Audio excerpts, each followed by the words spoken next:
پاکستان میں ایک بار پھر دہشت گردی کے واقعات میں اضافہ دیکھا جا رہا ہے اور اس بار بھی پاکستان میں ہونے والی دہشت گردی کے تانے بانے سرحد کے دوسری پار ملتے ہیں، چاہے یہ مشرقی سرحد ہو یا مغربی سرحد۔ پاکستان میں ہونے والی دہشت گردی یقینی طور پر ایک امپورٹڈ آئٹم ہے۔ حالیہ دنوں کی بات کریں تو پاکستان میں ہونے والے دہشت گردی کے واقعات کا بڑا سرا افغانستان سے ہی جا ملتا ہے، جہاں موجود طالبان کی حکومت یا رجیم نے دہشت گردوں کو مثلاً کالعدم ٹی ٹی پی اور اس جیسی دوسری تنظیموں داعش، خراسان وغیرہ وغیرہ کو نہ صرف اپنی سرزمین پر پناہ دے رکھی ہے بلکہ ان دہشت گردوں کو نقل و حرکت، تربیت کے ساتھ ساتھ مکمل طور پر دہشت گردی کے لیے کھلی چھٹی دی گئی ہے۔ پاکستان کی سرزمین پر افغانستان سے لائے جانے والے غیر ملکی اسلحے کے کئی ثبوت بھی منظر عام پر آ چکے ہیں۔ انہی چیزوں کو دیکھتے ہوئے، اسی قسم کے واقعات کو دیکھتے ہوئے پاکستان نے فیصلہ کیا ہے کہ وہ اپنی سرزمین پر موجود افغان سٹیزن کارڈ ہولڈرز کو بھی ملک بدر کرے گا۔ اس سے پہلے پاکستان غیر قانونی طور پر مقیم تمام غیر ملکیوں کے خلاف ایک آپریشن جاری رکھے ہوئے ہے۔ اس آپریشن کے دوران پاکستان نے اپنی سرزمین پر موجود ان تمام غیر ملکیوں بالخصوص افغان شہریوں کو واپس بھیجا جن کے پاس پاکستان میں رہنے کی کوئی قانونی دستاویز موجود نہیں تھے۔ اب کی بار حکومت پاکستان نے غیر قانونی طور پر مقیم افغان شہریوں اور خاص طور پر افغان سٹیزن کارڈ ہولڈرز کے لیے 31 مارچ کی ڈیڈ لائن مقرر کی ہے اور حکومت کی جانب سے یہ بات یقینی بنائی جا رہی ہے کہ افغان شہریوں کو وطن واپس بھیجنے کے دوران کسی قسم کی بدسلوکی نہ کی جائے۔ حکومت پاکستان نے افغان شہریوں کے لیے بارڈرز پر نہ صرف صحت اور رہائش کی سہولیات بلکہ ان کے لیے ٹرانسپورٹ کا بندوبست بھی کیا ہے۔ اب یہ یقینی طور پر افغان طالبان کی حکومت پر منحصر ہے کہ وہ کس طرح سے اپنے وطن واپس آنے والے افغان شہریوں کا ویلکم کرتے ہیں۔ حکومت پاکستان یہ بات بھی واضح کر چکی ہے کہ غیر ملکیوں کو پاکستان میں رہنے کے لیے قانونی تقاضے پورے کرنا ہوں گے اور اس بار جیسا کہ ہم بات کر رہے ہیں کہ غیر قانونی طور پر مقیم شہریوں کے ساتھ افغان سٹیزن کارڈ ہولڈرز کو بھی ملک بدر کیا جا رہا ہے۔ پاکستان بالخصوص خیبر پختونخوا کے شہری افغان شہریوں کو واپس بھیجے جانے کے حکومتی فیصلے سے کافی حد تک مطمئن دکھائی دیتے ہیں۔ افغانستان کے لوگ ہیں، ادھر ہمارے پاکستان میں رہ رہے ہیں دہائیوں سے،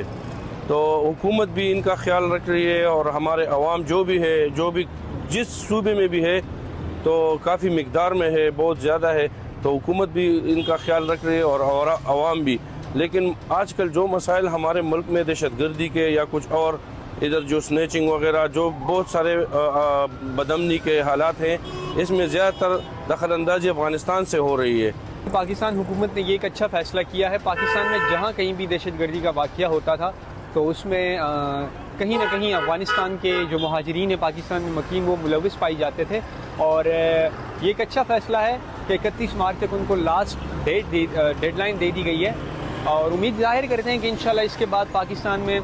امن و امان کی صورت برقرار رہے گی اور دہشت گردی کے واقعات میں کمی بھی آئے گی انشاءاللہ۔ افغان یہ ہمارے بھائی ہیں، اس میں کوئی شک نہیں۔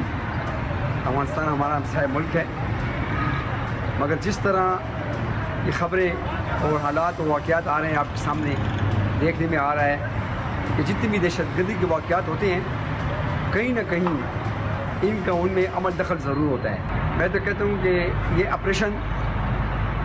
پہلے ہونا چاہیے تھا۔ دوسری جانب پاکستان کی سرزمین پر افغانستان سے ہونے والی دہشت گردی کی بات کریں تو اس بات میں اب کوئی شک شبہ موجود نہیں ہے کہ طالبان کا رجیم افغانستان میں کالعدم ٹی ٹی پی جو کہ کھلم کھلا پاکستان کی دشمن ہے اسے مکمل سپورٹ پرووائڈ کر رہے ہیں۔ افغانستان سے آنے والے دہشت گرد پاک افغان سرحد کے ذریعے دراندازی کی کوشش کرتے ہیں، اکثر اوقات سیکیورٹی فورسز کے ہتھے بھی چڑھ جاتے ہیں، لیکن کبھی کبھار جب بھی کامیاب ہوتے ہیں تو نہ صرف سیکیورٹی فورسز بلکہ بے گناہ پاکستانی شہریوں کو بھی نشانہ بناتے ہیں۔ اور اس بات میں بھی کسی کو کوئی شک نہیں کہ دہشت گردوں کو افغانستان میں امریکہ کا چھوڑا ہوا اسلحہ بھی آسانی سے دستیاب ہے، اور یقینی طور پر اسلحے کی یہ دستیابی طالبان رجیم کی چھتر چھایا کے نیچے ہوئی ہے۔ طالبان رجیم نے نہ صرف آنکھیں بند کر رکھی ہیں بلکہ اب تو ہم یہی کہیں گے کہ ان دہشت گردوں کو کھلم کھلا سپورٹ بھی پرووائڈ کی جا رہی ہے۔ پاکستان کے سیکیورٹی ذرائع کا کہنا ہے کہ جیسے جیسے پاکستان سے افغان مہاجرین یا غیر قانونی طور پر پاکستان میں رہنے والوں کا انخلا بڑھتا جا رہا ہے اور اب خاص طور پر افغان سٹیزن کارڈ ہولڈرز کو واپس بھیجے جانے کے دوران یا اس کے بعد افغانستان کی جانب سے ایک شدید قسم کی ریٹیلیشن دہشت گردی کی شکل میں پاکستان پر وارد ہو سکتی ہے۔ حال ہی میں 4 مارچ 2025 کو فتنہ الخوارج نے بنو کنٹونمنٹ پر حملے کی کوشش کی، لیکن سیکیورٹی فورسز جو کہ ایک بیٹل ہارڈنڈ سیکیورٹی فورسز بن چکی ہیں، ان کے بروقت رد عمل سے ان کے ناپاک ارادے ناکام ہو گئے۔ ناکامی کے خوف یا مایوسی میں مبتلا دہشت گردوں نے 2 بارودی گاڑیاں کنٹونمنٹ کی دیوار سے ٹکرا دیں۔ بعد آپ سب جانتے ہیں کہ آپریشن کے دوران 16 دہشت گردوں سمیت 4 خودکش حملہ آوروں کو ہلاک